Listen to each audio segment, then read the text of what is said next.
My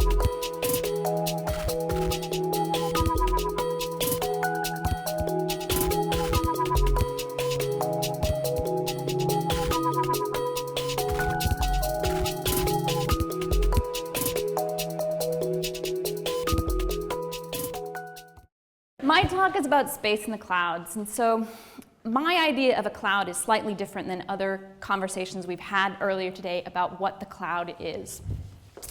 My idea about the cloud is that it's people, and that we are underutilizing the cloud. We have people that are connected via the internet, and we are farming out data to them to ask them questions about, is this yes, is this no? And that's becoming more and more popular in a wide variety of realms. But we're not asking people, we're not using the cloud for idea creation.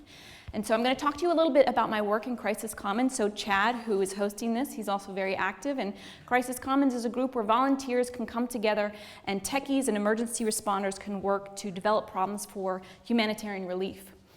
What I'm going to talk to you today is the tool we really need is a way for people to communicate what they don't know they know. So who is the cloud? In my experience, the cloud is full of experts. These are all people that I've worked with either remotely, and I've never actually met them face to face, or I've worked with them in groups. And this is really who, when we talk about MySpace and various people contacting concept, this is really what it's turning out to be, what the cloud really is. And it turns out that they're all really smart, and they actually turn out to be experts in all sorts of things. And even people who may not be academics, if they're, let's say, on the ground in an emergency, they are an expert about the situation at that point in time. So the idea, the topic of this whole session we've got here is that the world is shrinking, right? Space in a shrinking world. Well, what does that mean? This is the land area that we've got right now. But what does it mean that it's shrinking? The planet isn't getting physically smaller, is it? It turns out, what people have mentioned before, is that communication's shrinking us. And what does that mean? Well, this is one way to look at it. These are the proportion of internet users worldwide divided up by countries. So you can see America is fat and bloated. And then there are other places like Africa that's just teeny, teeny, tiny relative to the proportion of land area. What else is going on? Well, it turns out that the people killed in disasters is also proportionally completely different. And as you can see, if communication's down there and disasters up here, communication is an opportunity, this cloud is an opportunity for all of these people that don't experience death and disasters to help those who do. So, this cloud that I'm talking about, what do we use it for right now? Well, we use it for a number of things. Data collection, and I'll talk to you a little bit more about that. Crisis Commons is a great example of tech development. We also do analysis, which is that example that I gave you earlier, and there's some movement starting on interpreting data.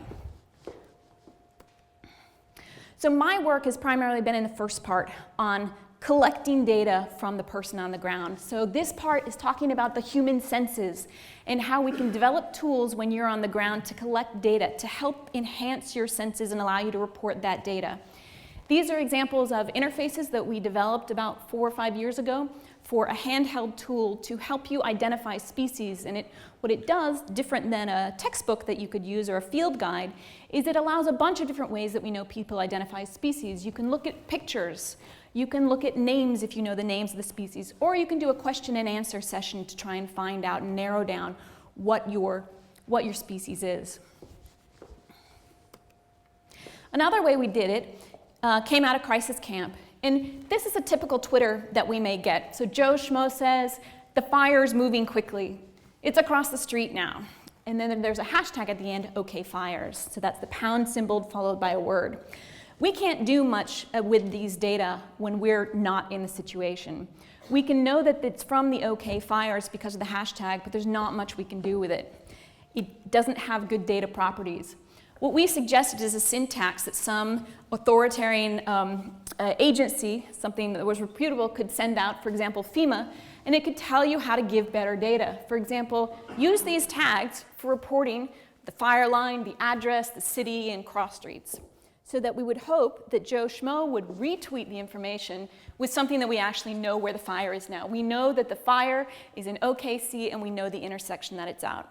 So we developed this, and it was originally an idea, and then we actually deployed it in Haiti, and it was being picked up and used on the ground. And so we were really happy with enabling people on the ground to better report into the cloud. So now we get to the brain part of it. This is the whole brain together. What are we asking brains in the cloud to do? So I mentioned tech development. So one example of that in the Crisis Commons is building the back end for all of these different data streams to get funneled into a common operation picture so that people can conglomerate these data and make decisions on it. Another example is data processing. So if you, for example, could translate between English and Haitian Creole, you'd get a text message, do the translation, and then send it back. Asking people to conduct very small tasks they can do in a very short period of time. And then data interpretation. One way this was done is people would see a message and they would vote it up or vote it down, depending on if they thought this was an urgent problem or not. So that's the extent of what we've done. What are the lessons that we've learned from doing all this work in Crisis Commons? Well, I would argue that one of the strongest lessons that we've learned is that volunteers, they get burnout, they get tired, and it's hard to support these tools that they create beyond an initial burst of energy. But one of the most successful ways that we've found to create successful, long-sustaining problems, if you get two people from different industries talking to each other, and one of them goes, "Oh, you mean that's your problem? We've already solved it. Yeah, I can just plug that in, and sure, we can make that work really easily." That happened time and time again with face-to-face interactions in these crisis camps that were created, and that meant that something could quickly be rapidly put up and implemented and then easily supported because it was already figured out in another realm. So what I'm asking you, it's kind of a plea to the community. How can we get this exchange of information from different disciplines? It requires getting beyond your jargon and spending enough time talking to realize you may have the same problem. And this is a great example. What do zebras have to do with violence against women? This is a project that I'm working on, and one of my colleagues is Pei Zhang at Carnegie Mellon, and he had developed sensors that you tag onto zebras, and the problem was they want to know where the zebras were. But to put a collar on the zebra, in order to transmit long-range signals, you have to have a big battery that would be too heavy for the zebra. So they developed a system where it would put a small battery on that could only go a short distance in reporting its data. When it ran into another zebra with a collar, they would bounce their data together, and one of them would have two sets of data now. And it would continue happening until one zebra had to come close to the main station and report all of the data that it was collecting. That was really cool. Well, we talked to some people when we got into disaster management about what's going on in the refugee camps, especially with women, and we learned what's good and what's bad. We found if women can report violence by being a person among many women, they can tell their story without retribution. So we're going to test this idea where we're going to give people handheld sensors, and they're kind of like alarms. But instead of you pushing your alarm and it going off and people knowing you're the reporter, it has everybody else's alarm in a certain radius go off. So we can use gossip. Gossip is one of the great tools that is being used right now to prevent violence against women. So people see, oh, their buzzer's going off, and they hopefully will come together and reduce it. So this is the sort of excitement that I'm talking about. Like, who would have thought zebras would help reduce violence against women? And this is the sort of thing where I'm hoping there can be more of. The other thing that we don't know in this shrinking world is this is an example of the different proportion of species at risk. My background's in biology, and we see this happening time and time again.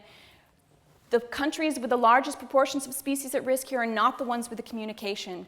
How can we generate ideas to help them? What could the cloud do for that? So the idea is the cloud is people. It's people like you and me. It's definitely people like Chad contributing their time, their ideas, their energy. But how can we get them to do more of this exciting part of doing all this project, which is generating ideas? So thank you very much.